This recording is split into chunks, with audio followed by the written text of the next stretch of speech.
A todos, espero que estén muy bien. La clase de hoy quería seguir con el tema de los refugiados, como la semana pasada, pero desde otra perspectiva, más histórica, lo que pasó con los refugiados para la crisis del 2015. No sé si se acuerdan de esas imágenes. Espero que se acuerden de esta foto del niño de 3 años, creo, turco, muerto en una playa del Mediterráneo, y que generó mucho revuelo. La verdad es que esa imagen ya había pasado montones de veces, pero a veces una buena foto bien publicada puede tocar el corazón y conseguir quedar en la conciencia de las personas. Y esa fue la crisis del 2015, cuando realmente multitudes de refugiados huyendo de distintos países en distintas crisis fueron a tocar las puertas de Europa, y cómo fue la respuesta de los países ricos y con posibilidades frente a todas estas personas necesitadas que venían a llamar por ayuda. El campo este de refugiados de Zatari, del que hablaba la semana pasada, empezó a existir con los refugiados de la guerra palestino-israelí. Pero después van cambiando las guerras, pero va llegando distintos refugiados al mismo campo. Y uno de los grandes contingentes hoy es los refugiados de Siria. El campo se ha ido achicando un poco en el último tiempo. Al encontrar un poco más de estabilidad política siria, muchos de ellos pueden volver a su país que ya está bastante destruido, pero por lo menos tienen el anhelo y la esperanza de volver a su casa, a su patria, a su lugar. Pero muchos de los que han dejado todo, de los que han perdido todo, de los que se les ha destruido completamente la ciudad, perdieron su fuente de trabajo, perdieron a muchos seres queridos. Muchos de ellos deciden dar ese paso y cambiarse a un país que les prometa que no volverá a pasar lo mismo. Que quizá varios de los miembros de su familia murieron durante la guerra o durante el viaje, pero que tienen la esperanza de dejar de tener muertes violentas en la familia, instalarse en un lugar que les prometa estabilidad. Y por eso migran a Europa, buscando ahí la estabilidad que anhelan, que no vuelva a pasar lo que ya les pasó una vez. Y quizá los que tengan la posibilidad de haber conversado en este tiempo con venezolanos en Chile, es un poco lo que les pasa a ellos cuando oyen hablar de asamblea constituyente, más allá que nosotros lo vemos como un órgano legítimo, especialmente si lo elegimos entre todos en el plebiscito de esta semana. Ellos simplemente dicen: no vaya a pasar lo que yo ya viví. Y miran con terror: yo me vine a instalar al país que se supone que era tranquilo y estable, y ahora no vaya a pasar qué. Otros les pasó cuando vieron asumir a Cristina Fernández de nuevo en Argentina: no vaya a pasar de nuevo. Y más allá si el miedo de ellos es fundado o infundado, pareciera que no es algo para preocuparnos nosotros, pero genera esa inestabilidad, y por eso buscan los países más ricos y más estables que les puedan asegurar que no va a volver a pasar, que sus hijos no van a vivir lo que ellos vivieron. Eso generó una tensión en Europa, y cuando, no sé si se acuerdan, en la clase pasada les hablaba del Tratado de Dublín, y en Dublín se llegó a la conclusión de que cualquier refugiado que llegue a Europa debe hacer su papeleo en el país al que llega. El primer país que entra es el que esté encargado de hacer el papeleo y los trámites, y ahí ver cómo se redistribuyen. El problema de este cuoteo es que nadie quiere más refugiados. Son caros, hay que hacerse cargo. Exigen un esfuerzo de integrarlos al país y generan ciertos miedos. En el 2015 mucho miedo a que hubiese extremistas islámicos en el grupo, o inclusive terroristas. Miedo a que permearan la cultura y la transformaran de manera negativa. Miedo a lo desconocido, miedo al distinto. Pero los refugiados también tienen sus miedos. Tienen miedo que llegar a Europa, que los reinstalen y les toque, por ejemplo, Rumanía.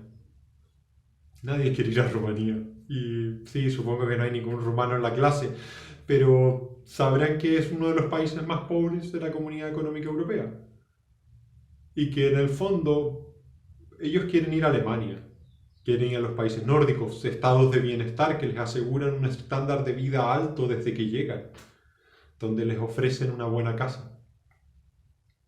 A modo de historia les puedo comentar que la comunidad a la que pertenezco tenía una casa muy antigua, de la época de la Segunda Guerra Mundial, en Alemania. Y esta casa llevaba un tiempo abandonada, le habían hecho un par de arreglos y cuando llegaron los refugiados y el Estado iba a arrendar casas para dárselas, dije, bueno, es nuestra oportunidad.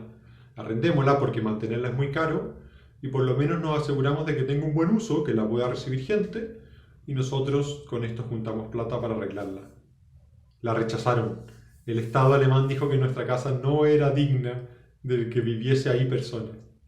Tienen los baños en los pasillos, no tiene las vías de evacuación adecuadas, no cumple con los requisitos de aislación térmica. Y lo que para nosotros era una casa bien, resulta que no era ni para refugiados. Más allá de lo divertido de la historia, nos habla de cómo los países ricos se han puesto estándares de calidad muy altos y eso los buscan los refugiados. Ellos llegan por Grecia y Hungría, si ustedes quieren pueden buscar ahora mismo un mapa, pero la idea de ellos era poder llegar inclusive caminando o como fuese hasta Alemania, hasta los países nórdicos, los Países Bajos, Austria. Esos eran sus objetivos, en el fondo los países, el cordón de los países más ricos de Europa. Y nadie quería terminar en alguno de los llamados países PIG, Portugal, Italia o Grecia, los países que estaban en esa época semiquebrados, empezando a remontar un poco después del desastre de la crisis subprime, y que al final no les podían asegurar nada. Pero la idea de Europa era el cuoteo. Cada país tenía que llevarse un número de refugiados y cada país tenía que poner plata para mantenerlos en todos lados. Para mantenerlos en los campos, en Grecia, en Italia, inclusive en Turquía, pero también para poder reubicarlos.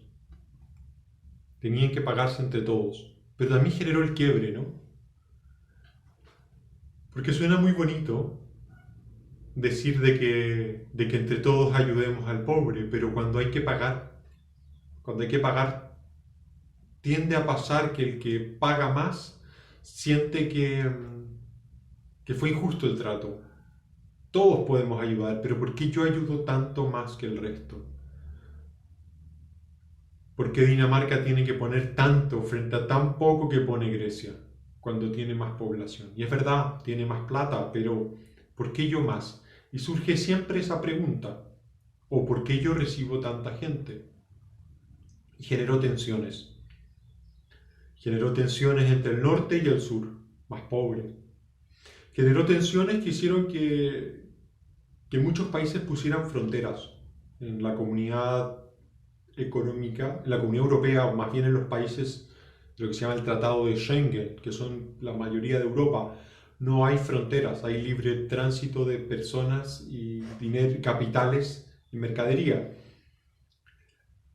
Pero frente a las crisis pueden poner fronteras y en este momento deciden poner fronteras, pero no es solo por los refugiados, sino que se genera la desconfianza, hay un quiebre entre los países. Los que se supone que eran hermanos empiezan a mirarse con recelo. Y hay un quiebre también para los países de las fronteras, Hungría, Grecia, por donde llegaba mucha gente. Se genera otra tensión ética que es pedirle a otro que haga el trabajo sucio, ¿no?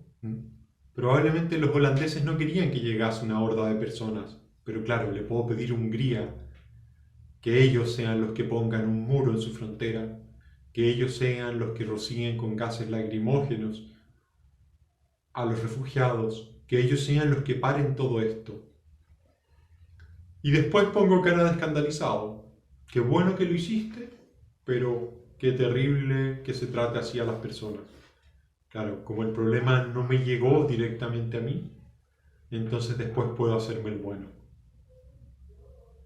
Se generaron muchas tensiones, muchos conflictos. Y Y quería hablarles sobre el rol de la Iglesia en esto, por un lado.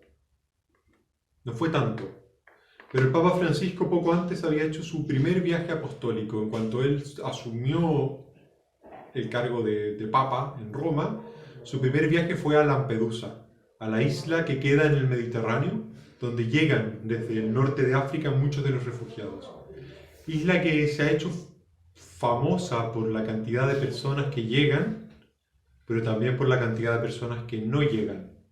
Al final muchos hablan del Mediterráneo como un gran cementerio, donde miles de personas, cientos de miles de personas pierden la vida tratando de alcanzar las playas europeas y alcanzar así este estatus de refugiado. Les voy a dejar en el link, abajo, el link del discurso del Papa. Habla sobre recibir a los refugiados como categorías éticas, que quizás les llegue. Tiene subtítulos, los pueden activar en YouTube ustedes. Ahí les dejo el video, tiene mucho que decir sobre esta realidad de acoger a los refugiados. El Papa también pidió a todos los conventos, comunidades religiosas que tuviesen casas con espacio, que recibiesen al menos una familia de migrantes. Y él mismo en el Vaticano, que es el estado más pequeño del mundo, esta ciudad-estado dentro de Roma, recibió refugiados, como pocos, no tienen mucha población, entonces lo que le tocaba era muy poco, pero él decide hacer esto también como un gesto, diciendo todos los estados tienen que recibir refugiados. Pero quería hablar de dos personas, dos políticos, de Matteo Salvini, quien fue vicepresidente italiano y también ministro del Interior, y de Angela Merkel. Quizá un poco caricaturas. No conozco a los dos y no quiero juzgarlos. No quiero decir que uno actúa bien y el otro actúa mal.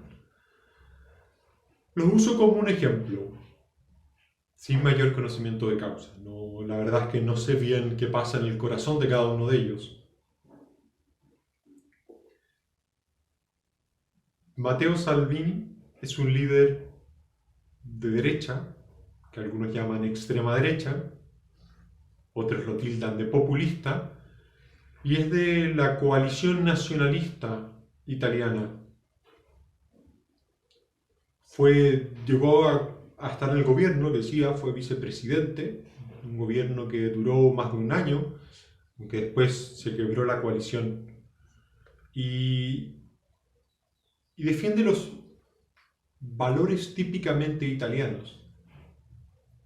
Defiende, pone mucho freno a la migración ilegal a Italia, a los refugiados, a que Italia no tenga que hacerse cargo del problema de los refugiados en Europa, a cerrarles las puertas. Se opone al matrimonio civil entre personas del mismo sexo, a la legalización de los burdeles, y ha hecho campaña política defendiendo estos valores, lo típicamente italiano, y entre eso está lo ser católico.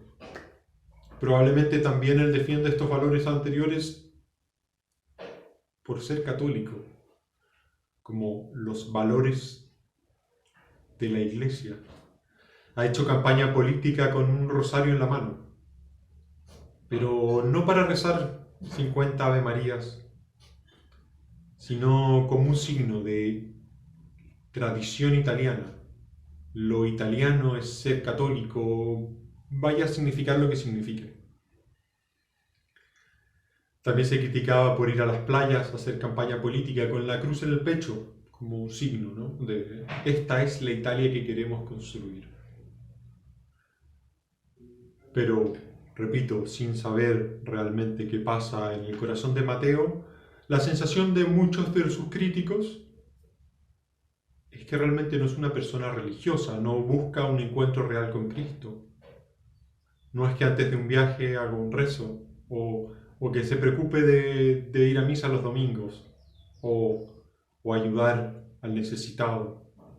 No es una persona religiosa, sino más bien que toma los valores religiosos como valores culturales. Que al final entre una trattoria o una misa le da lo mismo. Lo importante es que sea italiana. Lo importante es que sea lo típicamente italiano. hay otro líder, porque ha sido toda una ráfaga en Europa de líderes de este corte, que es Víctor Orbán, presidente de Hungría, que también destacaba esto como las raíces cristianas de Hungría. Una Hungría que en la Edad Media fue brutalmente atacada por los árabes. Entonces lo ve esto como una segunda gran invasión árabe. Y nosotros somos los cristianos que nos defendemos. Pero realmente tampoco creo que Víctor Orbán sea cristiano, seguidor de Jesucristo. Simplemente lo ve como un valor cultural. Y por otro lado estaba otro líder que en 2015 se hizo muy famoso y llevó la negociación, fue la persona que marcó lo que pasó en Europa ese tiempo, que es Angela Merkel. Espero que ya sí la conozcan, los otros pueden ser un poco más desconocidos. La canciller alemana. Angela Merkel es luterana, miembro del partido Unión Demócrata Cristiana Alemana, que junto con el Partido Cristiano Bávaro han hecho gobierno varias veces, siempre ella también de canciller. Y en el Partido Demócrata Cristiano Alemán no es solo un nombre o un valor lo cristiano, sino que es algo que siguen. Angela Merkel muchas veces se ha declarado cristiana y como el ser cristiano y las raíces familiares suyas cristianas marca su visión del mundo.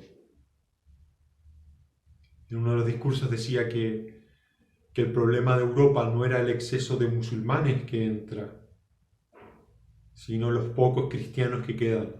Como los cristianos ya no se movían por los valores cristianos, como muchos dejaban la fe cristiana, y más allá de que hay un porcentaje más alto de no cristianos, el problema, o sea, de musulmanes, el problema es los no cristianos.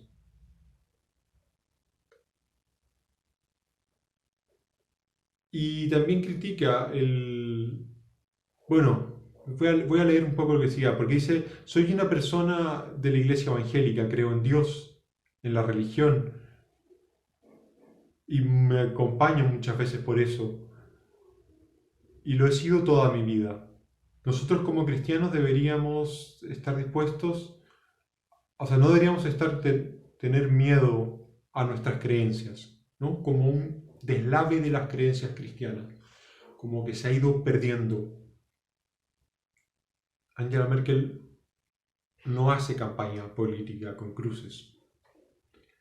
No va haciendo alarde de su religiosidad, ni lo plantea constantemente como un valor típicamente alemán, aunque Alemania es un país típicamente cristiano. Aunque hay un discurso de la ONU que en grupos cristianos conservadores muchas veces reparten, en el que ella dice que no olvidemos las raíces cristianas que unen Europa, no es una persona que normalmente esté dándole al tema, pero sí deja que su seguimiento de Jesús marque su política, y como es la canciller alemana y una de las personas más importantes del mundo, marca el rumbo de la negociación en Europa desde sus valores cristianos. Que no es imponérselo a los demás, pero es ella vivir según los valores que cree, también según los valores de su partido político y por los que la votaron. No es que ella venga a exigirle una ética a personas que no lo tienen, pero dice, ya que ustedes eligieron a esta mujer con estos principios, ahora sigamos con ellos. Quería usar estos dos personajes, Mateo y Ángela, un poco como caricaturas, ¿no? De dos formas de entender la ética cristiana, la religiosidad también. Mateo buscando leyes cristianas que prohíban lo que prohíbe la fe, o algo así. Angela Merkel buscando que esos valores que ha aprendido de Jesús puedan marcar la cultura, puedan delinear también su política internacional. Hay una frase del Papa Benedicto que se hizo muy famosa, porque creo que pegó en el clavo y muchas veces es recitada. Dice que no se empieza a ser cristiano por una decisión ética o una gran idea, sino por el encuentro con un acontecimiento, con una persona, que da un nuevo horizonte a la vida y con ello una orientación decisiva. Porque Mateo trata de hacer un cristianismo cultural y legalista. Pero eso no es el cristianismo es seguir a Jesús. Jesús de Nazaret, una persona real y concreta que vivió, murió y resucitó y sigue actuando el día de hoy. Y lo podemos seguir como un líder espiritual, como un hombre sabio o como una persona que hizo algo. Los que crean en la vida después de la muerte pueden pensar en una persona que hizo algo y sigue viva, o en el nombre de Dios. Pero no solo nos enseña cosas, no solo un buen ejemplo a seguir,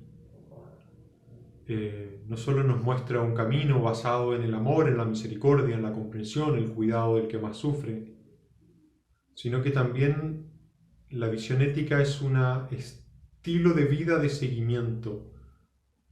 Y nos enseña también Jesús en su vida concreta esta nueva ética, ¿no? En la vida de Jesús, en su época, la religiosidad y la ética y el buen comportamiento se entendía mucho como un seguimiento de normas que había que seguir. Él dice, en el fondo no va por ahí. Habla mucho más de categorías como el encuentro con Dios, la fe, como la misericordia con el que sufre, como las categorías éticas para seguir. Y al final es el seguimiento a Jesús el que marca verdaderamente si una ética es cristiana o no. Y repito, no solo un seguimiento como dijo muchas cosas buenas que nos tiene un aporte que dar, sino una persona concreta con la que se establece un vínculo real y concreto. Una persona real y concreta que sigue actuando el día de hoy, con la que yo me puedo vincular hoy. No solo vincular como uno se vincula a cualquier líder de espiritualidad. Porque si leo un libro de Osho, también aprendo cosas de espiritualidad y de ética, de cómo vivir la vida. Pero no pretendo vincularme con Osho. La mayoría, por lo menos. En cambio, los que siguen a Jesús, si buscan encontrarlo a Él, vivo y resucitado en el día de hoy. No es solo que me da enseñanza, sino que es una fuerza real, espiritual, que me apoya en mi vida para seguir esas enseñanzas. Simplemente quería dar esta reflexión y sé que a algunos puede que les suene un poco raro, un poco extraño para todos los que no creen o los que nunca han creído, esta idea de una persona que murió y que sigue actuando en el día de hoy, o la idea de un Dios que no solo sean las normas, sino que realmente actúa en mi corazón y en el de cada uno de nosotros. Pero la verdad es que eso es la ética cristiana, eso es de lo que trata todo esto.